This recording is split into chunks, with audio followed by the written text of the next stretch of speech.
Craft Club Summer Camp. Craft Club Summer Camp. We're all gonna craft at Kevin's Craft Club Summer Camp. You will craft summer camp and I will craft summer camp. We're all gonna craft at Kevin's Craft Club Summer Camp. Yeah, yeah. We're gonna camp. Yeah, yeah. Summer camp craft. Yeah. Everybody crafting together at one. We're gonna have so much fun. You and me at Kevin's Craft Club. Scooby-Doo-Doo-Doo-Doo-Doo-Doo-Doo. My neighbors are getting a good look and a preview of Craft Club before it even comes out, which should be illegal. That should be illegal. They should not be able to know what amazing dinosaur I'm making with my crystal dinosaur. Oop, okay. Okay. Don't fall over, okay. We're gonna get through this. It's gonna be fine. We're all gonna be fine. Don't worry. So, Craft Club, dinosaur. I have done the body orange. I've done the feet yellow. And now we're gonna finish with the spikes. Is that the technical term? Who are dinosaur people? Please comment, dinosaur people, please comment in the comments what the spikes are. Are they just spikes? What are they? Okay, let's do the blue. I'm really sniffling. I apologize. I feel like y'all are just getting to know the annoying parts of me too. You're getting to know all parts of me, right? You're getting to know the crazy singing, dancing guy, but you're also getting to know the annoying sniffly guy. I'm constantly sniffling because I am allergic to the world. I am allergic to nature. I am allergic to life. But yet I keep living it and creating whimsy and crafts. Okay, let's add water to the blue. Let's add water to the blue. And let's mix it up. Let's mix it up. Ooh, that's a good blue. That's a good blue, y'all. You can't see. I can't lift it up. It's really watery because it's like watercolor. So I'm just mixing it nicely like this. What am I gonna do with this? What am I gonna do with this? It's a good question, y'all. It is a very good question. So I'm mixing the blue. You are gonna love this vibrancy. You're gonna love it. We have to just make our own whimsy right now. Ooh, do you see that blue? Whoa, do you see that? We need to make the blue just shine there. Look at that. I love it. I love this whole project. It's so fun. I am trying to find whimsy and joy, and you know what? I was talking about my aunt, Auntie Marie, the past couple episodes, because she was that person that like created whimsy in my life, and she is the inspiration of my movie Crochet and Depression as well, which hopefully you'll be able to watch very soon. But she taught me a lot of things. One thing is that like life is really short because unfortunately she is no longer with us. And she passed away when I was quite young, actually, in kind of my teenage years. And the thing that makes it sad is because she was probably one of the best people that I know in my life, that I have ever known in my life. But, and this is why I think so much of life is unfair and why I think I've lost spirituality too, especially as I'm older, but also when I was younger, I lost a lot of magic because she really was one of the best people that I knew and really tried to, you know, create magic for me and my brother and for my cousins. I'm gonna add a little blue on the tail. I think just little speckles of blue, just to continue the spine. There we go, there we go. And the thing about it is, like, she was obviously quite young when she died. She was like in her 40s, 50s. Well, it depends. Age is relative, right? For me, I feel old in my 40s, and other people are like, oh, your life is just beginning. And I'm like, well, first of all, we never know how long we have to live. But also, like, it feels old. Like, I feel like I've lived a life. I feel tired all the time. I'm exhausted from life, y'all. Okay, maybe I'll just do like, do you think I should do a blue nose? Is that gonna ruin it? I do have the pen for the eyes and the nose. I don't know. I don't know. What should I do? I'll just keep painting this blue on top and make it a little bit darker, I think. But maybe I do keep the face because I do like it, and then the eyes will really pop once I put it on.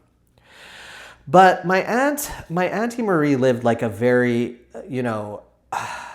very life filled with attempting to find something. There was always something, like looking back on her life, I was always like, she was trying to find something. She was a bit like, she did love the dollar stores, right? She loved finding cool little trinkets and stuff like that. But she was a bit of a hoarder. Like, you went to her house and it was just packed with stuff, and she never threw things out. It was all there, right?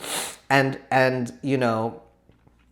she was really just, there was something about her that was an outsider that I really like connect to. But she was that person that was like, I remember she took in a homeless person once, and like, she was always like volunteering. She volunteered around the city. She was always trying to do good and be good.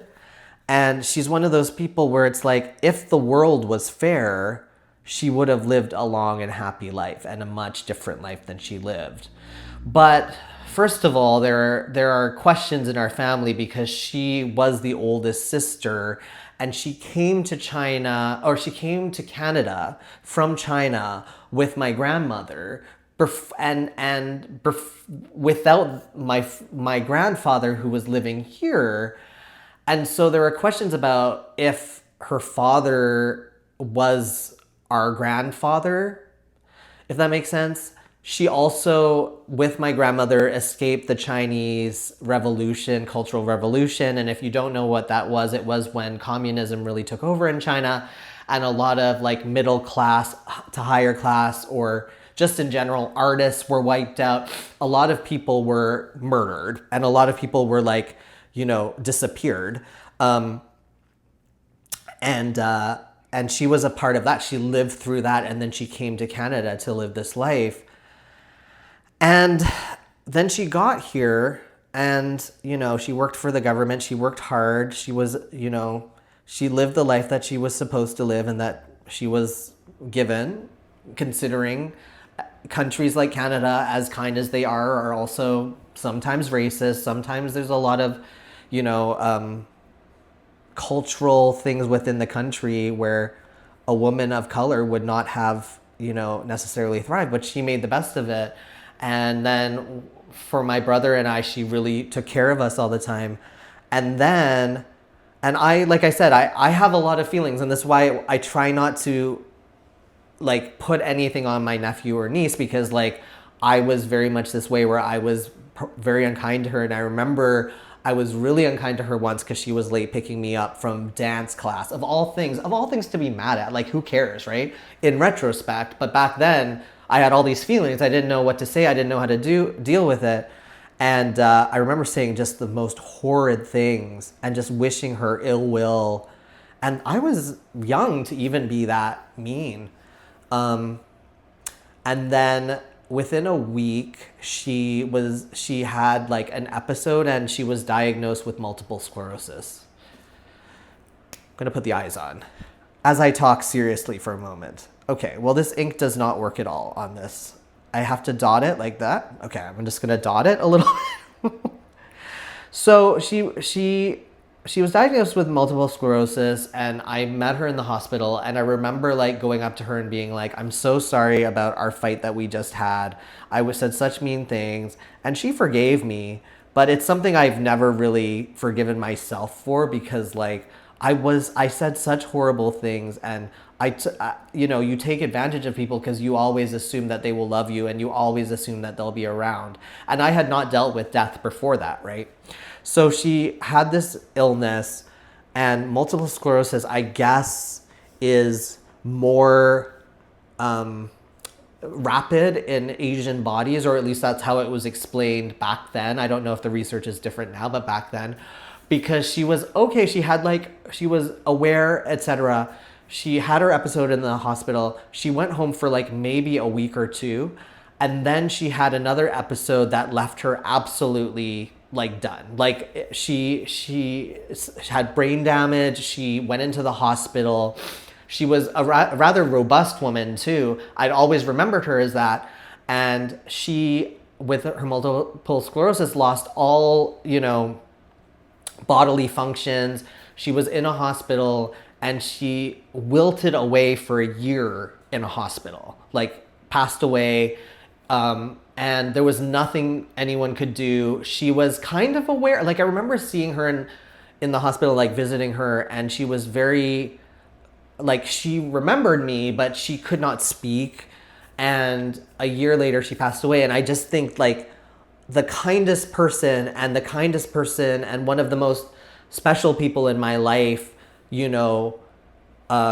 can not only have such a hard life, but also die in kind of the darkest ways of disease, of lying in a hospital bed for a year, slowly dying. I mean, how unfair is that, right? And so, but I also believe that she forgave me. I mean, I was really young. I was like 13 when she died. But I will say the impact of her on my life is huge. And I still think about it to this day. And even like crafting this and making crafts and going to the dollar store, like really gets me, like, I think about her a lot. So even though she's not with us, she is still with me. And that is why I feel like at this age, I am trying to create whimsy for the world in the way that I saw her create whimsy. And I'm trying to be forgiving in the way to my nephew and niece in the way that she was forgiving to me. Because we don't know how long we have in life and we don't know what impact we have on a person. So it's like you just have to do what you can, do the best you can, and just keep seeking the whimsy and don't lose complete hope. I have lost some hope, but don't lose complete hope, right? And make magical little dinosaurs like this guy. I think his name should be something like I think an E name. Put in the comments what you think I should name this little dinosaur. He's got a little face. He looks like a popsicle. He's got yellow feet, orange body, blue top. He's crystal. He shines bright like a diamond. Shines bright like a diamond. And now I just have half powdered paint, which I don't know if this is necessary forever again in my life, so I might just throw this away. And can this go down the drain? How toxic is that? I don't know where else to put it. I could put it in the toilet. Should I put it in the toilet? I don't know. But that is the crystal dinosaur. And if you ever go to a dollar store and you're like, ooh, a crystal dinosaur, this was really fun to create. I mean, it's messy, it's weird, but it's pretty fun. And it's pretty cool that I made it out of like hot water in a cup. Like you remember, I boiled water and it turned into that out of just nothing. And I thought I had screwed it up and I would just be painting the white part, but I don't think this paint would have worked on the white part. I think this is a special like watercolor paint that like is more of like a dye for the crystals, but that's cool. And it came with a little brush, came with a pen, came with everything you need. So keep making whimsy in honor of the people in your life that created whimsy for you, that created the magic in the world for you. I hope that there is somebody in the world like that for you. And if not, I can be that person. I'm your depressed gay uncle creating whimsy for myself, making videos on YouTube, hopefully eventually long enough and longer to keep you company, because we're all we've got right now. No one's coming to save us. No one's coming to create magic on us. We got to create our own magic in the world. And that's why I have this little show called Craft Club, Craft Club. We're all gonna craft at Kevin's Craft Club. You will craft and I will craft, and we'll all craft because it's summer camp craft club. Summer camp craft club, summer camp craft club. Craft, craft, craft, craft.